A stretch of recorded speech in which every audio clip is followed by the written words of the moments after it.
Napakapag-aral po kami ng iyong salita. Tulungan niyo po kami, Lord, sa aming pong pakikinig. Yung diablo, yung demonyo niya, tanggalin niyo po sa lugar po na ito na lagi pong gagawa ng magbibigay ng antok at distractions. Tulungan niyo po kami makapag-focus po sa salita po ninyo. Puspusan niyo po kami ng balon ng Espiritu, Lord. Maramdaman po namin na nandito po kayo ngayon. Panginoon, para saan pa yung paglilingkod? Kung wala naman po kayo dito, please, tulungan niyo po kami na yung preaching na ito talagang papasok sa aming pong puso at isipan. Kasi walang silbi lahat ng ginagawa namin na ito kung wala rin naman po kami matututunan sa inyong pong salita. Panginoon, bigyan niyo po ng desire yung bawat isa na makinig po sa inyong pong salita. Napahalagahan po namin ito. Kasi po ito po yung regalo niyo sa amin po sa pang-araw-araw, Lord, na makakatulong sa amin pong buhay Kristiyano na pwede namin ma-apply sa aming pong buhay. Gabayin niyo po ako sa pagtuturo ko, Lord. Alam niyo po na hindi ko po ito kaya. At alam ko po, Lord, na hindi ko ito kaya.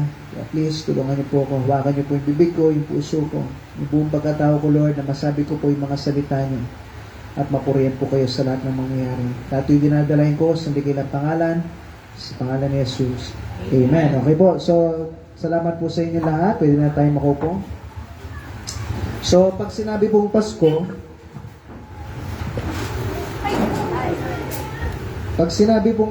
ibig sabihin po, di ba? Ano po yung naiisip natin na una? Okay, sige nga. Meron pa magsasabi? Ano yung naiisip nyo? Gifting. Oh, yun. Basta yun. Ano pa po? Pera. Yun. Meron pa po? Ano? Salad daw. Okay. Ano ba po? Graham. Christmas bonus. Yun. Yun yung pinakamaganda. No? Ano pa po? 13th month pay. Ano pa? Pasyal. Ha? Pasyal. No? Ano pa po? Sharing your blessings. Ano po? Ano pa po? Meron pa po ba? Gathering. No? Mga reunion. Ano po? Meron pa po ba? Okay. Lalong-lalo na pag yung mga lolo, lola, tita, tito. Kung meron kayong ganun dito, yung nakaupo silang ganun, tapos magmamano ko sa kanila lahat. Meron po bang ganun? Meron? Pero Rexy, meron? Kila nanay, ano po, meron? Alam ko na kung sana pupunta sa Pasko. Yung magmamano sa lahat, na po. At tapos nagbibigay sila, yung kulay blue, no? Na pera. Tapos 20 nakasulat. Kulay blue na 20. Meron ba gano'n?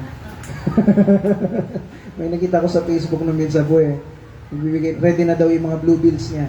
Tapos makikita yung blue bills, 20 pesos na kulay blue. No? Okay, ngayon, sa lahat ng mga yan, di ba? Naalala natin pag Pasko, lalong-lalo na yung pagtanggap ng regalo. No? Lalong-lalo sa mga kabataan, yung mga bata, no? Gustong-gusto nila. Ako naalala ko nun, gustong-gusto ko makatanggap ng regalo. Ngayon ang tanong, meron ka na ba nangyari sa buhay mo? Ako meron po sa inyo. Yung nakatanggap ka ng regalo at nung pagbukas mo, yung tuwang-tuwa ka, yung bilib na bilib ka, wow, totoo, binigay mo ito? Sino na nakatry nyo po? Wala pa yata nakatry? Meron na, no? Yung pagbukas mo gano'n, wow, totoo sa akin to? Yung parang napakamahal niya or napaka-importante o yung gustong-gusto mo na matanggap tapos binigay sa'yo at nagulat ka ba? Totoo, binibigay mo ito? Meron na po ba? Meron, di ba? Okay. Ang sabi ng Bible, yung binasa po natin, thanks be unto God for His unspeakable gift. Yun po yung tinatawag na pagbukas mo, wow! Ang ganda! Totoo sa akin to? Totoo binibigay mo sa akin to? Parang talaga sa akin to, parang hindi ko deserve to Pero salamat binigay nyo. Meron pong ganon? Okay, salamat po no, sa mga nagsabi na meron. No? Alam niyo po ba, yung Panginoon meron daw siyang binigay na ganon sa atin na regalo. Ngayon pag-usapan po natin, number 1, the gift o yung regalo. Ano po?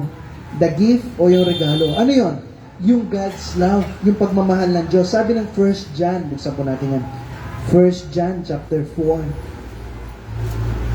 1 John chapter 4 and verse 9 to 10. 1 John chapter 4 and verse 9 to 10. Sabi niya po dito sa 1 John chapter 4 verse 9 to 10. Sabi niya dito, "In this was manifested the love of God toward us, and everyone," diba? "Because that God sent His only begotten Son into the world, that we might live through Him. Herein is love, not that we love God, but that He loved us, and sent His Son to be the propitiation for our sins." Ano itong regalo na ito na binigay sa atin ng Panginoon na, wow, ang ganda. Na po, yun yung pagmamahal niya sa iyo at sa akin. Amen po? Minsan feeling mo hindi ka mahal ng Diyos. Feeling mo lang yon. Kahapon po, no, nag-outreach po kami, nagbahagi po kami ng Bible, no, sa iba't ibang mga tao. Yung isang matanda na nabahagi na ko po siya ng Bible, pagkakatok ko, ano po yun, nagbabahagi po kami ng salita ng Panginoon, yung kasiguraduhan balang araw lang eh. Kayo po ba sigurado na? Ay hindi, sabi niya, may impyerno ko. Sabi niya, nagulat ako sa kanya, may impyerno ako, sabi niya. Bakit po naman? Makasalanan po ako. Marami ako kasalanan. Na-stroke po siya. Ano? Pangalan niya si Tatay Teddy. Na-stroke siya. Tapos sabi ko, tinuturo namin na pwede naman kayo hindi mapunta sa impyerno. Yung kasiguraduhan ng balang araw lang. Ang makasalanan kasi ako, sino po ba yung walang kasalanan? Pati rin po ako makasalanan. Na po, lahat po tayo makasalanan. Pero sabi niya, ako hindi ako mahal ng Diyos. Sabi ko, ganito po, no? Pakiisip niyo po ito, sabi niyo. Tayo ganito. Bakit pa kaya kayo buhay? Kung ako yung Diyos, tayo, sabi mo ganyan, kung yung isang tao, hindi na siya, tandaan niyo po, kung yung isang tao, kung ako yung Diyos, no, kung yung isang tao, hindi na siya mahalaga sa akin, at hindi ko na siya mahal, bakit bubuhayin ko pa siya? Ilan yung tao sa mundo? Ilan yung population ng mundo natin? Ilan? 8 billion. Kaya minsan nabibiruan kami eh. Gusto mong yumaman, maghingi ka na ng tagpipiso sa 8 billion na tao, no? Yaman mo na, no? Bilyonaryo ka na. Tagpipiso lang sa isang bawat tao, no? 8 billion na tao. No? Imagine niyo 8 billion na tao. Tapos, ang gagawin mo, yung isang tao hindi na importante sa'yo, bubuhayin mo pa? Hindi. Sabi ko, kung ako yung Diyos, papatayin na kita. Isa ka pa sa abala sa akin eh. 8 billion na tao. Meron na po ba kayo nakilalang tao na 50-50 na siya? Meron po. Tapos yung nangyayari po, yung aparatos na lang yung nagpapabuhay sa kanya, yung nagpapump ng puso niya, o dugo niya, o naman, alam niyo po yun? Mura ba yun? Mahal yun. Naalala ko yung lolo ko po na alam ko, nagganon din po siya, na-atake po siya, tapos nagkaroon ng problema sa utak na po, parang ugat-ugat. Ang nagbubuhay na lang sa kanya yung aparatos. For 5 days lang yata, o 3 days, nakalimutan ko na kung ilang days po siya sa hospital. Yun yung nagbubuhay sa kanya. Gumastos na ng 700,000. Laki na po. Kasi bakit? Mahirap po na yung isang tao na wala ng function ay gagamitan pa ng aparatos. No? At mahal yung gastos doon. Imagine mo yung tao bubuhay ng Diyos. Ang daming gumagalaw sa katawan mo ngayon. Amen po? Yung baga mo, okay? Yung puso mo, yung bawat function ng katawan mo, hanggang ngayon kahit nakaupo ka, may gumagana dyan. May nagpapump dyan, may dumadaloy po dyan. Amen po? Tapos ako, Diyos ako, pinapagana ko yan sa'yo, tapos hindi ka naman importante sa akin, papatay na kita para mabawasan ng konti yung trabaho ko. Tama po? Pero ba't ka buhay? Sabi ko ganyan kay tatay. Ibig sabihin, may plano yung Diyos sa'yo. Amen po? Ba't ka buhay? Ibig sabihin, mahalaga ka pa rin sa Diyos. Akala mo hindi ka niya mahal. Akala mo lang po yun. Kasi bibigyan ka pa niya ng hininga. Sa pangaraw-araw, problemahin ka pa niya sa, bibigyan ka pa niya ng pagkain. No? Hininga, function ng puso mo, pinapatibok niya pa yan. Yung baga mo, gumagana pa. No po, may paningin ka pa. Yung mga ibang tao, wala nang paningin.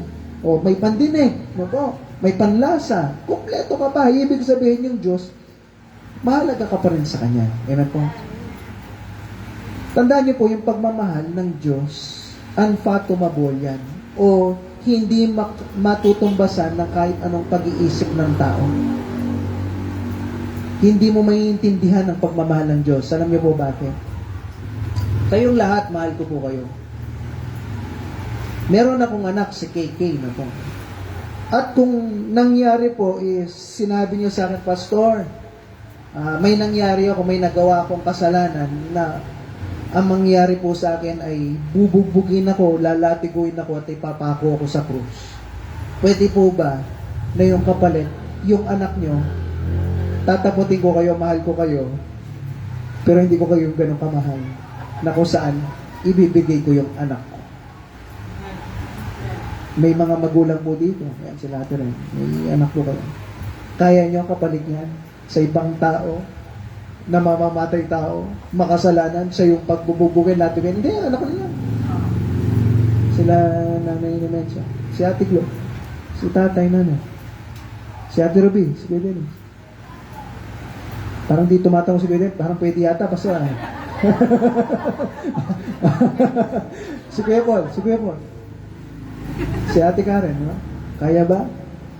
Si Kuya Brian, okay, si Ate Angeline, si Ate King, si Nanay po, si Nanay Sonia, kaya niya? Tumatawag niya? O hindi niya kaya, may bibigay yung anak niyo sa ibang tao. Siyempre, alam niyo, yung ibang klaseng pagmamahal na ito, na kung saan, ibibigay mo yung anak mo. No po? Kaya, kahit ako hindi ko pa rin maintindihan anong klaseng pagmamahal ng Diyos, gaano kalalim yung pagmamahal ng Diyos sa ating lahat, na kaya niyang ibigay yung kaisa-isa niyang anak para sa iyo at para sa amin. Na kung saan alam mo at mapapanood mo na pagbubugbugin, paglalatiguin, pagduduraan, sasabunutan, huhubaran, at ipapako sa krus. Na po, anong klaseng pagmamahal po yun? Hindi natin maintindihan, no po? Kasi bakit? Matinding pagmamahal na po yan. Yan yung regalo ng Diyos sa atin. Amen po? Ngayong Pasko, no? Naaalala natin pagkapanganak ni Kristo. Ano po? Letter B. Yung pagmamahal ni Jesus Christ. No po? Sabi ng Galatians chapter 2, verse 20. Basahin po natin ito. Galatians chapter 2 and verse 20. Sabi niya po dito, Galatians 2:20. Yung mga walang Bible, pakisharean po natin. At di alam magbukas ng Bible, tulungan natin po sila. Sabi ng Galatians chapter 2 verse 20, I am crucified with Christ, nevertheless I live, yet not I, but Christ liveth in me, and the life which I now live in the flesh, I live by the faith of the Son of God. Pakibasa po, who loved me and gave Himself for me. Ngayon, anong klaseng pagmamahal naman? Ano itong regalo na ito? Una, pagmamahal ng Diyos.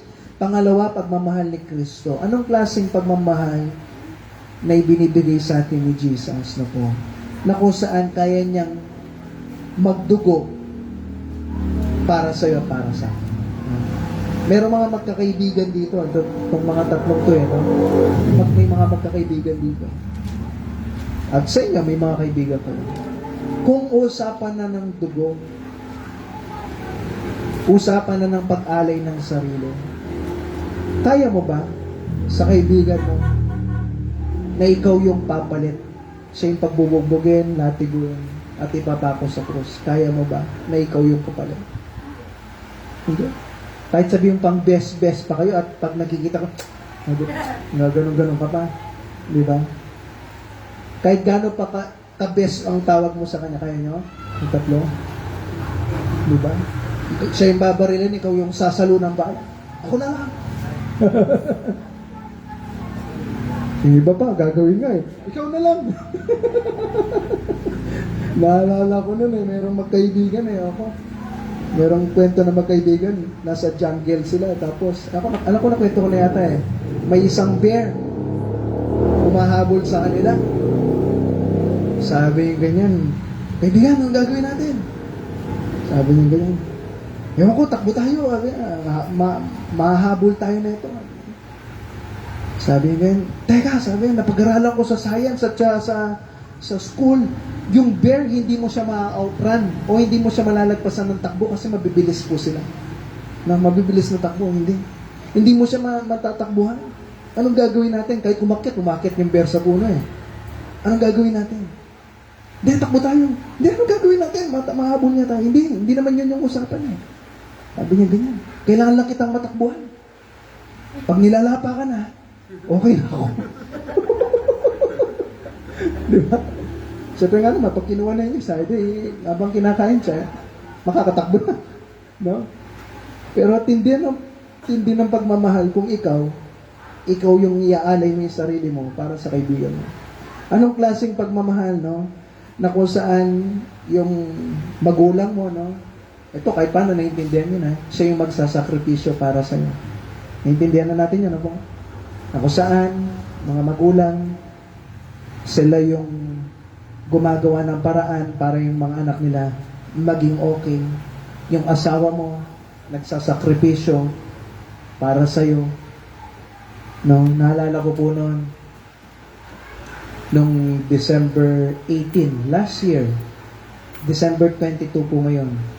Noong December 21 last year, yun pa lang yung unang araw na nakauwi kami nung namatay po yung baby po namin. No. December 18, Monday yon, pinasok si Ate Renyo sa hospital, no. December 19, hindi ko siya nakita. Buong hapon ng December 18, Monday, hindi ko siya nakita. Tuesday, hindi ko siya nakita. Wednesday ng umaga, hindi ko pa rin siya nakita. Ano po? Ilang araw po yung nakalipas na hindi ko po siya nakikita kasi hindi ko na alam kung ano nangyari sa kanya. Every 3 hours, no? Every 3 hours, nagtatanong ako, boy, okay lang po siya, boy pa ba yung asawa ko? Pero mo, sa lahat ng pasyente, yung iba nakita na nila. Yung mga mahal nila sa buhay, ako yung mismong asawa ko, hindi ko pa nakikita. No. Every 3 hours, nakukulitan na yung mga doktor sa akin tsaka nurse kasi tinatanong ko kung nangyari. Ayun pa po, nagle-labor pa po. Pinipilit mailabas yung patay na baby sa tiyan niya. No. Lumuod ako sa Panginoon. Sabi ko, Panginoon, umiyak ako sa Panginoon, Lord, alam niyo po na hindi ko kaya. Hindi ko kaya na mawala yung asawa ko. Huwag niyo po siyang papabayaan. Sabi niya ganyan. Ako sa hindi ko alam kung kaya ko magpatuloy nang wala siya. Hindi ko kaya sa ministry na ako lang mag-isa. Sabi ko nga, Panginoon, sabi ko, kung may kukunin man kayo, unahin niyo na ako. Sabi ko ganyan. Ito, naiyak na ako. Hindi ko kasi kaya. No?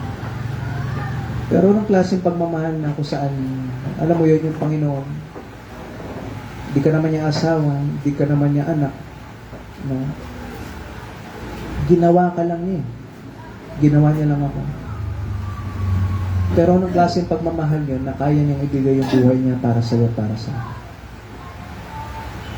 Amen po? Nakukuha niyo po, naiintindihan niyo po, anong klaseng pagmamahal yun na yung mismong buhay niya iaalay niya para sa ating lahat. Pero nga isang preacher na nagsabi, kahit ikaw lang yung natitirang tao sa buong mundo, si Kristo bababa pa rin para iligtas ka niya. Ganon kanya kamahal. Ano po? Na ayaw niya yung tao na magpumunta sa impyerno. At kung yung mga maliliit, yung buhay niya nga, nabigay niya. Yung mga maliliit na bagay, hindi niya pa ba pwedeng ibigay sa'yo? Pastor, lupa na kasi yung pinag-uusapan. O perang malaki na yung pinag-uusapan. Hindi niya ba kayang ibigay yun sa'yo? Buhay niya nga, nabigay niya yun. Yung Diyos yung may-ari ng sanlibutan. Hindi niya ba pwedeng bigay yung mga maliliit-liit na bagay na yan? Amen po? Yan yung regalo ng Diyos sa atin. At yung muli, letter C, eternal life. Sabi ng Romans chapter 6 and verse 23. Sige, kasama natin yan. Romans chapter 6 and verse 23. Sabi niya po dito, for the wages of sin is death, but the gift of God is eternal life through Jesus Christ our Lord. Yung gift of God, ano yun? Buhay na walang hanggan sa iyo at sa akin. Ngayon ang tanong po, may buhay na walang hanggan ka na ba? Balang araw, sigurado ka na langit ka. Alam mo ba, mayroong binibigay na regalo sa iyo yung Diyos? Buhay na walang hanggan. Nalangit ka, balang araw, at nagbibigay rin siya ng mansyon sa iyo. Sa langit, no? Dito wala ka mang mansyon, wala akong mansyon, no? Nakikitira lang tayo, nakikiupa o ano man. O may sarili kang bahay, no? O kung maganda, okay na yung bahay mo, okay, di ba? Eh, minsan normal na tao, may sirang ginto, walang ceiling, ano kasi ceiling sa Tagalog? Kisame. Sorry, it's hard to speak Tagalog eh. Ano, walang kisame, no? Walang kisame. Oh. Walang pinto, walang bintana, walang screen yung bintana. No? Pero sa bahay ng Panginoon na pinrepair niya sa iyo, yung mansion mo, may mansion ka daw sa langit. Amen po? Ano itong regalo na ito? Buhay na walang mansion. Na kung saan balang araw, sa sobrang pagmamahal sa atin ng Diyos, hindi niya hiniwala yung sarili niya sa atin. Sabi niya, gusto ko kasama kita sa langit. Na makakasama kita, no? Sa pangwalang hanggan. Yan po yung regalo ng Diyos sa atin. At sabi niya sa Revelation 21 and verse 4. Revelation chapter 21 and verse 4. Sabi niya dito, and God shall wipe away all tears from their eyes, and there shall be no more death, neither sorrow nor crying, neither shall there be any more pain, for the former things are passed away. Sa langit, no po, wala nang kamatayan, no? Wala nang iiyak, no po? At wala nang kasakitan, no? May mga nararamdaman ka ba dyan? Sila nanay, no? May mga nararamdaman, sakit sa likod, sakit sa tuhod, sakit dito, sakit dyan, may ugat na, may di dumadaloy na dugo. Alam niyo po yung vitamins daw ng matanda, yung katingko, gano'n, at saka yung Epicacet, no? Yung betet, alam niyo po yung betet? Try nyo yun, mas maganda po yun, betet. No? Yung betet na pula, no? Yung betet, mas matindi po yun sa Epicacet. Pag nilagay mo yun, no? Yung naalala ko po lang, yung lolo ni Renalyn, binigyan niya. Yung, dito, yung tito niya, hiniram daw yun, yung betet, maliit lang. No?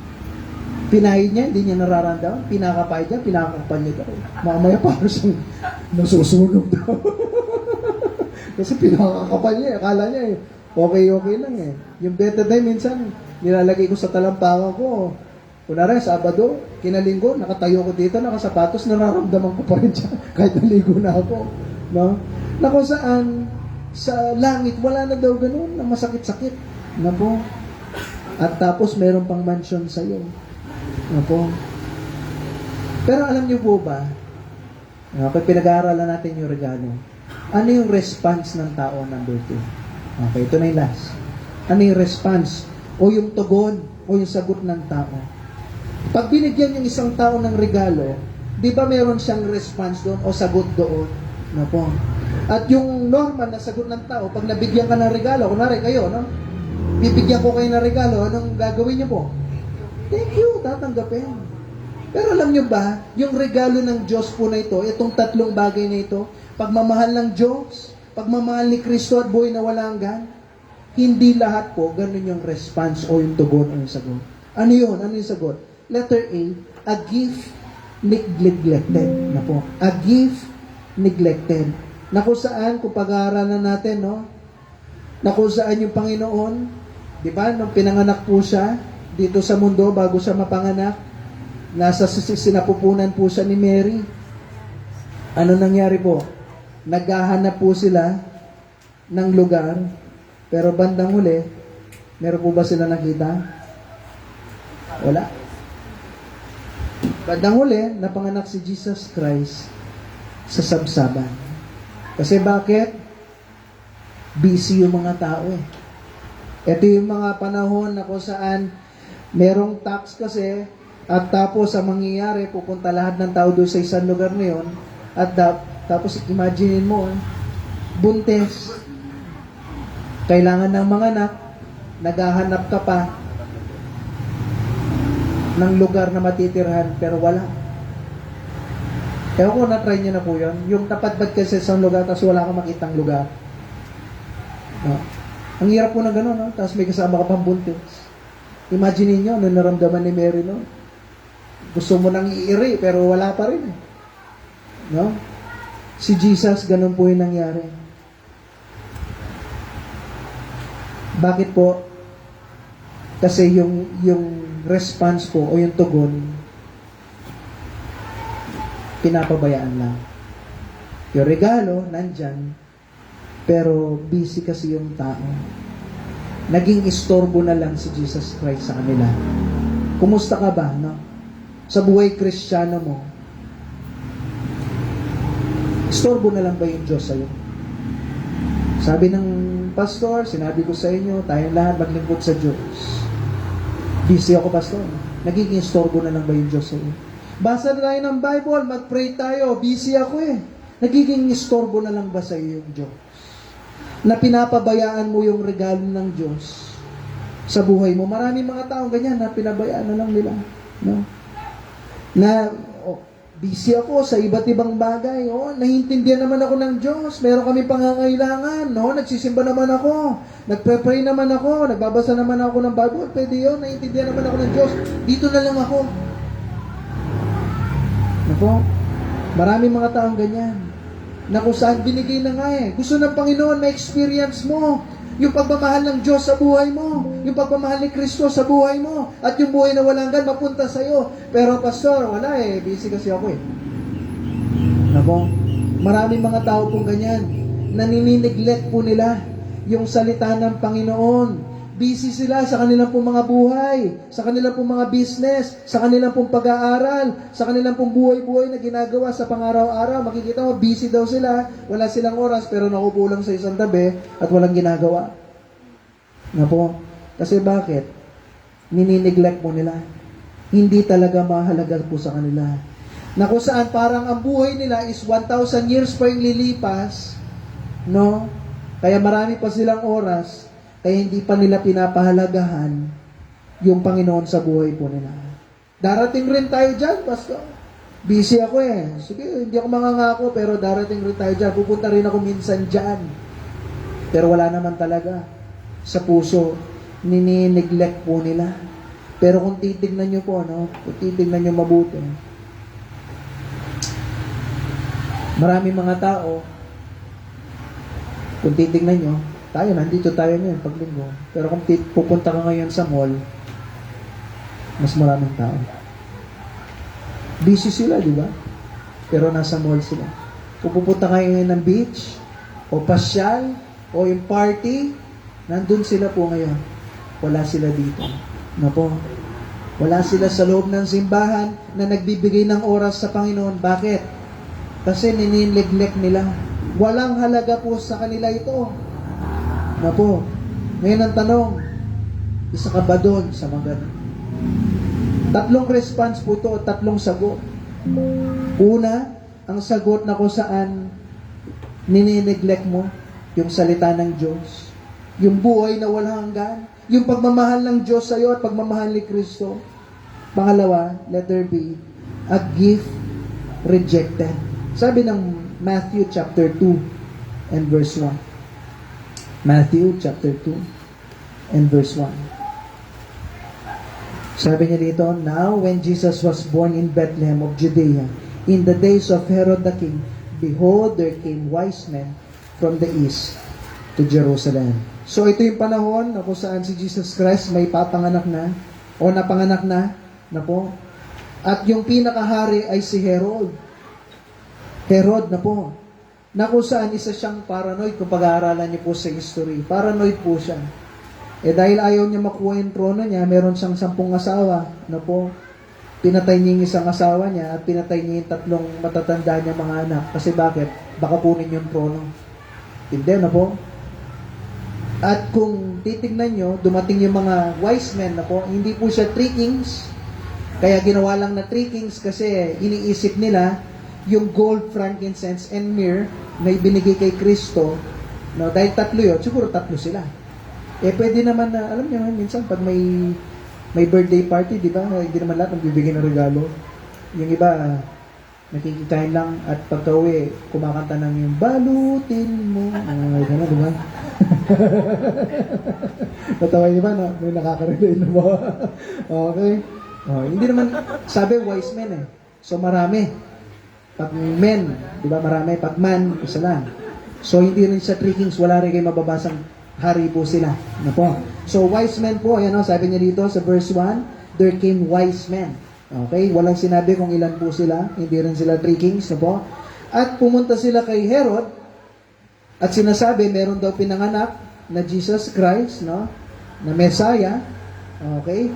At ang ginawa tinatanong po nila si Herod kung nasaan. Sa verse 7, sabi niya, then Herod, when he had privately called the wise men, inquired of them diligently what the time the star appeared. Na kung saan sinabi na nasaan ba yung star na yon, kasi susundan daw nila yung star. Okay? At gusto niya na kung saan pag napuntahan daw nila, bumalik sa kanya, i-report. Okay? Para siya rin daw paglilingkuran niya. Pinifake niya. No? Alam niyo yung kwento, di ba? Pinifake niya para puntahan niya. Pero ang gusto niya talaga is patayin. Kasi nga, baka isa yun sa maging hari rin ng kaharian niya. No po? At sa verse 16, hindi bumalik yung mga wise men. Alam niyo yung kwento. At sa verse 16, sabi niya, then Herod, when he saw that he was mocked of the wise men, was exceeding wroth, and sent forth, and slew all. Biro mo? Pinapatay niya daw lahat ng mga bata sa Bethlehem. Okay? At doon sa mga lugar pa na yun, no? From 2 years old and under, tindi niya, no po? Pinapatay niya kasi iniisip niya na yung Messiah, yung magiging hari, na sinasabi na magiging hari daw to, baka kunin yung trono. So, 2 years old pababa. Ilang taon na po si, Juan niya? Kasama siya doon. Ako niyo po? Patayin lahat. 2 years old pababa. Tindi na po? Kasi bakit? Nire-reject niya na merong Messiah. Nire-reject niya yung regalo ng Diyos na merong pinanganak na Messiah na magiging tagapagligtas na po. Alam niyo po ba, yung mga tao dito sa mundo, si Kristo parang harang lang po sa kanila. Na po, parang istorbo lang po sa kanila. Ay, hindi pala parang istorbo sa kanila. Sa Kristo. Na kung saan gusto nila na sila po yung maging hari ng buhay po nila.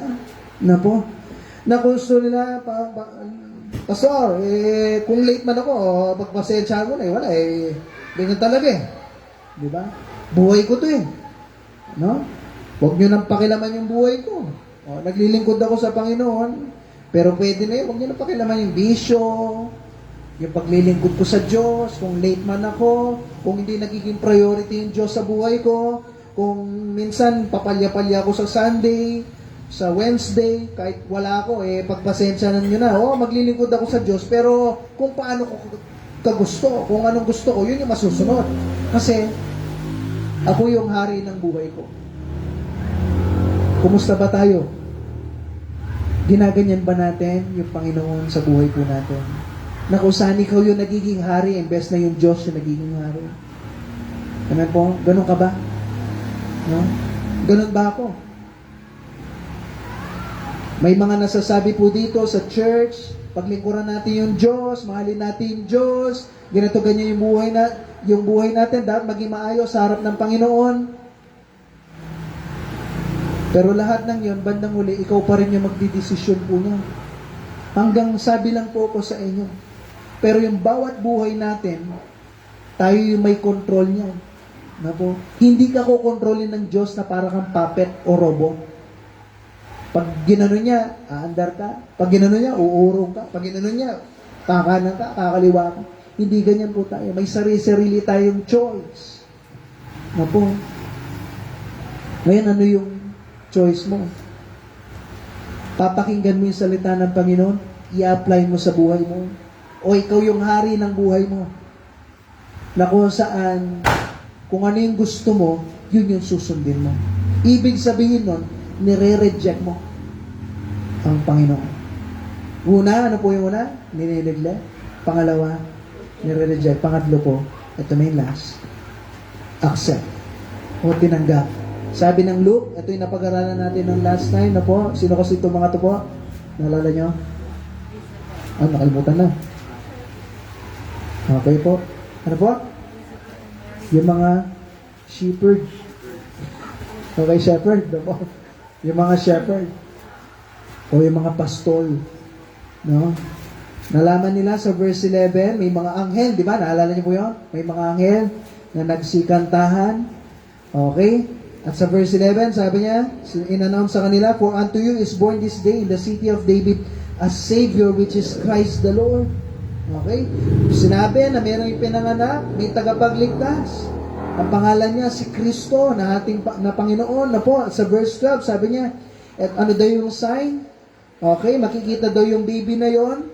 Okay, nakabalot ng swaddling clothes at nakahiga dun sa manger. Na po. At makikita daw sila sa lugar ng Bethlehem, sa verse 16, "And they came with haste and found Mary and Joseph and the babe lying in the manger." Nakita po nila yon sa Bethlehem, kung babasahin niyo yung verse 15, na po. At pagkatapos nun, nalaman nila, nakita nila, napatunayan nila na mayroong tagapagligtas. At pagkatapos nun, sa verse 17, "And when they had seen it, they made known abroad the saying which was told them concerning this child." Pagkatapos po nilang nalaman, pagkatapos po nilang napatunayan, ano pong ginawa nila? Pinamalita nila. Yan po yung preaching no last time, di ba po? Pinamalita nila. Ngayon ang tanong, yung regalo ng Diyos, nalaman mo. Amen po? Napatunayan mo, totoo pala to. Ang dami mga iba't ibang religion, pero totoo pala. Yung tinuturo ng Baptist, na si Kristo yung tagapagligtas. Amen po? Nalaman mo, napatunayan mo, anong gagawin mo? Ipapamalita niyo po ba? December 25, may mga reunion tayo, 24, 25, 26. Ipapamalita niyo po ba? Si Kristo. Buong maghapon na po, kahapon, nag-print po ako ng mga tracts. Halos isang rim na yan. So, 500 yan. Hahatiin natin sa dalawa. So, 1,000 tracts na po. Mamaya ilalabas po namin mamayang hapon. Kuha po kayo. Ipamalita natin yung bawat mga kamag-anak nyo dyan sa reunion nyo. Bigyan nyo sila ng tracts. Pastor, nahiya ako. Nahiya ka sa tinanggap mo regalo. Amen po? Parang ginato. Kunwari merong isang tao nagbibigay ng 1 million. Nalaman mo at nakakuha ka. Anong gagawin nyo po? Papasalamatan mo. May mga kamag-anak ka, sinabi, pamalita mo sa mga kamag-anak mo, bigyan ko sila 1 million, anong gagawin mo? Ay, hindi, pastor, nahiya kasi ako, hindi ko nasasabihin sa kanila. Pwede, gagawin niyo po? Pastor, nakakaya, may reunion kami, ipapamalita ko sa kanila. Baka sabihin nila, fake pa ako. Ganun ba yung gagawin? Ay, te-text ko na lang, basta. Uy, alam mo ba? Akala pa nila, scammer ka. Diba? Anong gagawin niyo po? Papamalita niya. Pag mayroong tao nagbibigay ng 1 million at nakakuha ka. Eh dahil hindi siya 1 million, buhay na walang hanggan lang, no? Na hindi mo pinapahalagahan. Meron mo yung 1 million, kung nabigyan man, kung totoo man yun, tuwang-tuwa ka, pero mauubos yun. Tama po? Mauubos yun. No? Halos wala nang halaga yung 1 million na yun eh. Diba? Kasi magkano na yung mga lupa ngayon? Yung mga sasakyan, ang mamahal. Na po. Pero pag ganyan, 1 million, tuwang-tuwa ka. Pero buhay na wala hanggan, dahil hindi mo pa nakikita ngayon, hindi ka tuwang-tuwa. Pero balang araw, pag namatay ka, napunta ka na lang, makikita mo, ay sayang, sana pinamalita ako pala. Na po, kasi yung 1 million mauubos, yung buhay na walang hanggan, di nauubos. Tapos langit ka pa balang araw, tapos pang walang hanggang kang nandun, may mansion ka pa sa langit, tapos hindi mo pinapamalita. Amen po? Kumusta ba tayo? Di ba natin pwedeng pamalita? At kung 1 million man yan, di pa siya naniniwala, di ba, anong gagawin mo? O tara, sama ka, o tara, sama ka. Di ba, ganun gagawin ko? Tama po ba? Tara, sama ka. Ay, hindi. Niloloko mo ako. 1 million. Check. Sabi niyo po sa'yo. Di ba po? Ano gagawin mo? Hindi, sama. Kakulit. Kakulit na hingi. Gagawin ka pa eh, di ba? Tara, sama ka. Di ba? Puntahan natin. Tignan mo, may binibigyan ng 1 million. Ay, hindi. Ayoko. Hindi. Gagawan mo ng paraan, di ba? Para mabigyan siya ng 1 million. Kasi, lalong-lalo na kung sinabi, bibigyan kitang 1 million, at pag may nadala kang isang tao, plus 100,000, di ba kayo, hindi kayo kikilos no? Bawat tao, 100,000, bibigyan ka. Cash, no? Hindi cheque, para hindi siya scam, sabihin niya pa sa'yo. Hindi kayo gagawa ng paraan po? Ay, nako, kahit mga puyat-puyat ka kaka-invite. Tama ba? Pero lahat ng yan mauubos. Pero yung buhay na wala hanggan na tinuturo natin sa inyo po, hindi yan mauubos. Akala mo wala siyang silbi ngayon. Dahil hindi mo pa nakita eh. Nako. Pero nasa iyo na. Binigay sa atin ng Diyos. Pero pag namatay ka, makikita mo yung halaga. Ay, langit. Wow, langit. Dapat pala ginawa ko ng paraan para yung mga mahal ko sa buhay. Malaman rin nila ito. Kaso hindi natin nakikita. At yung pinapahalagaan natin ngayon, sa panahon ngayon, yung nakikita mo. Hindi natin pinapahalagaan yung hindi nakikita. Pero yung mas mahalaga, yung bagay na hindi nakikita. Kasi lahat ng nakikita mo dito, mawawala yan. Masisira yan. Yung bagay na hindi natin nakikita, yan yung pang-eterna. Ano po? Pero ang tanong, pinahalagaan mo ba? Pinamalita mo ba? Ano po? Mamaya, bibigay tayo ng trucks. Iiwan natin yung trucks dyan sa labas. Kakat muna namin ito. Pero pagkatapos nun, sana kumuha ka. Ipamalita mo yan sa iba kasi importante po yun. Amen po. So, ngayon ang tanong. Tapos na tayo. Kumusta ka sa regalo? May regalo yung Diyos. Ano po yung regalo niya? Pagmamahal ng Diyos. Ano pa po? Pagmamahal ni Kristo at buhay na walang hanggan. Pero ang tanong, anong reaction mo doon sa regalo? Nineglect mo ba? I-reject mo ba? O tatanggapin mo at ipapamalita mo sa iba? Kayo po'y makakasagot mo. Pwede ka sumagot ng tama, no? Sa bibig, pero wala sa pagkilos. Pero sana kung sumagot ka, isama mo ng pagkilos. Amen po.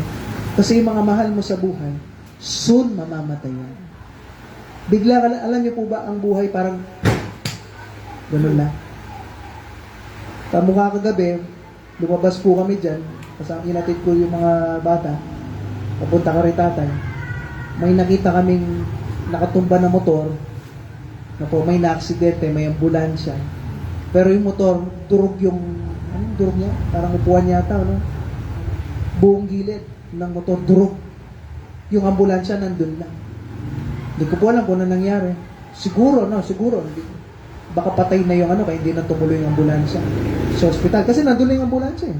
Baka patay na. Kasi bakit? Durog yung gilid ng motor eh. Ano po? Baka malakas yung pagkabangga. Alam niyo po ba yung buhay ng mga mahal mo sa buhay? Ganun lang rin. Pinapatagal mo na hindi binabahagi si Kristo yung tagapagligtas dahil nahihiya ka. Ano po? Balang araw, mamamatay ang pagsisisihan mo na hindi mo sinabi sa kanila na yung tinuturo natin dito hindi religion kundi relasyon sa Diyos na balang araw lang. Kung totoong mahal mo po yan, babagyan mo siya ng salita ng Panginoon. Kung totoong mahal niyo po sila, gagawa mong paraan para langit din sila balang araw. Minsan nalulungkot po ako pag may mga tao na, alam mo yon, baptist siya, no?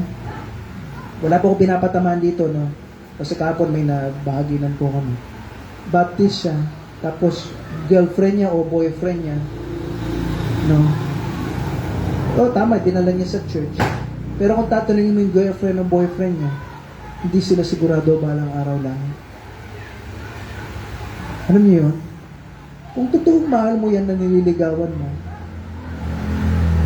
tapos ilang years na sila, bakit hindi niya binahagi na, no? Ano yun? Sinasabi mo, mahal mo siya, pero balang araw, impyerno siya. Nakukuha niyo po yan? For 2 years, 3 years, 5 years, nagliligawan kayo. Tapos, pag tinanong mo yung nililigawan na yan, balang araw, hindi niya alam kung saan siya pupunta. Tapos, ikaw dito ngayon, nakakilala ka sa Panginoon. Huwag kayo maliligaw na hindi Kristiyano, no? Yung mga, natin. Pero nakakalungkot lang yung mga ganon, na kung saan, sasabihin, mahal nila, pero hindi mo naman binabagi na ng Bible. O ikaw ngayon, naligtas ka na. Nalaman yung papuntang langit. Kumusta yung asawa mo? Ligtas na ba? Pastor, katoliko siya ganun talaga yung ano niya, hindi ko na mabago. No? Di mo pa pwedeng gawa ng paraan na mabahaginan siya ng paulit-ulit hanggang sa tumanggap siya sa Panginoon. Kasi ulitin ko, di ba, kung yung bahay nasusunog, nandun yung mahal mo sa buhay, gagawan mo ng paraan. Tama po? Para iligtas siya. Hindi mo sasabihin, ay, ayaw niya makinig, bahala ko siya. Pwede ba yun? Magsawa na lang ulit. Pwede ba yun? Hindi po. Yung anak ko nandun, masusunod siya. Okay. Maganak na lang ulit. Kung totoo mahal mo, gagawin mo ng paraan para makalabas yan sa nasusunog na bahay. Oy, nasusunog na yung pero, ba't di natin gawan po ng paraan? Naman po. Tayo po tayo na, tapos na po tayo. Maga po tayo natapos po ngayon.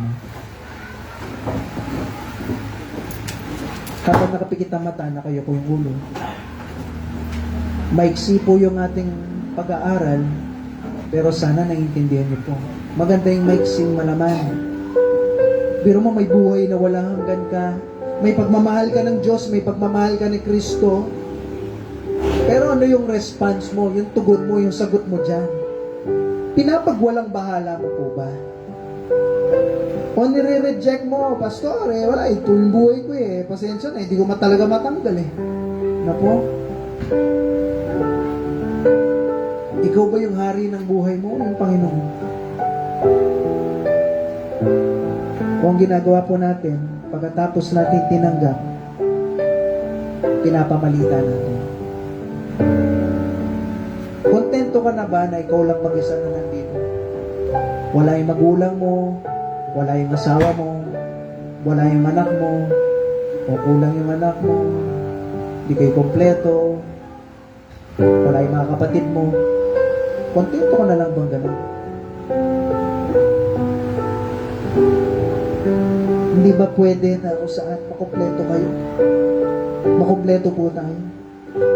Pastor, ganyan talaga kasi. Wala ginawa ko na lahat. Hindi nyo pag po ginawa lahat. Kasi hanggang may buhay, may pag-asa. Kung totoong mahal nyo po sila, ulitin ko po kung totoong mahal nyo po sila, gagawa ka ng paraan para madala nyo po sila sa Panginoon na balang araw, langit po sila. Concern na concern po tayo pag may no-hospital, pag merong nagkasakit, ginagawan mo ng paraan para gumaling sila. O paano yung impyerno naman po, ginawa na ba natin ng paraan na hindi po sila mapunta doon? Ulitin ko po, kung totoo mahal niyo po sila, gagawa ka pa ng ibang paraan. Pastor, ginawa ko na ito, ginawa ko yan. Gawa ka pa ng iba. Pastor, ginawa ko na rin yun. Gawa ka pa ng ibang paraan. Kikilos at kikilos ka. Para yung mga mahal mo sa buhay, madala mo sa Panginoon. Kumusta po ba tayo? Ginawa na po ba natin ang paraan? O isa ka sa nagne-neglect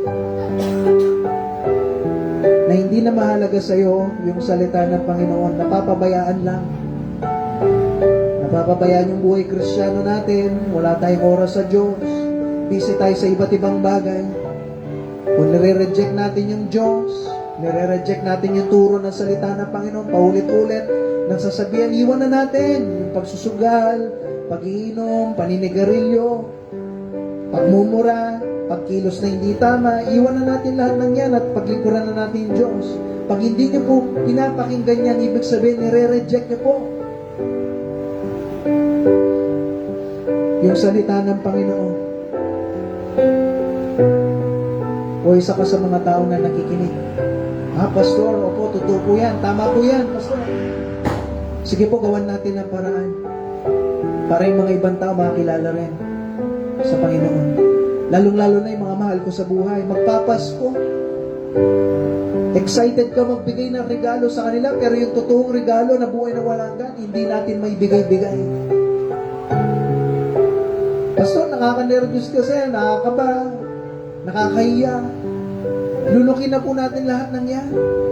Hindi lang po kayo yung ganyan, pati ako, minsan kinakabahan, natatakot. Ano po?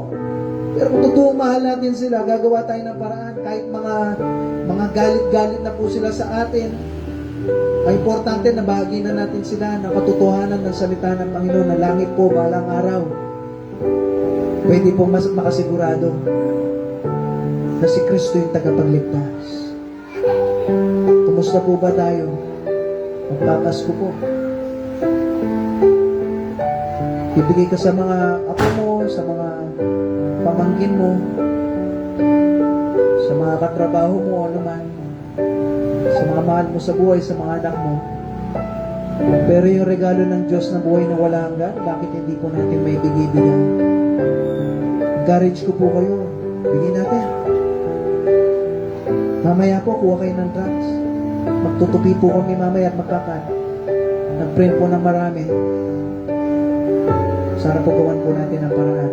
Yung bawat isa, mabigyan, lalong-lalo na yung mga mahal natin sa buhay. So po, manalangin tayo. Panginoon, salamat po sa napakinggan namin na salita po niyo. Salamat, Lord, sa pagmamahal niyo po sa amin. May buhay na wala hanggang kami at balang araw, langit po kami.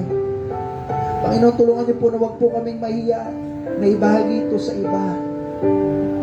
Kung totoo mahal po namin yung tita-tito namin, lola at lolo, mga pinsan, mga kaibigan, mga kaklase, mga best friend, mga magulang, mga kapatid, kung totoong mahal po namin sila. Panginoon, tulungan niyo po kami mabigyan ng lakas, ng loob, na bahagi namin kayo sa kanila na merong buhay na walang hanggan para makasama rin po namin sila sa inyong kaharian. Salamat po, Lord, sa salita po ninyo. Lahat ito'y dinadalahin ko sa dakilang pangalan, sa pangalan ni Jesus. Amen. Okay po. Salamat po sa inyo lahat. Okay, magkaroon po tayo ng ating offering. Hindi ko si tatay na pag-pray niya yung ating offering.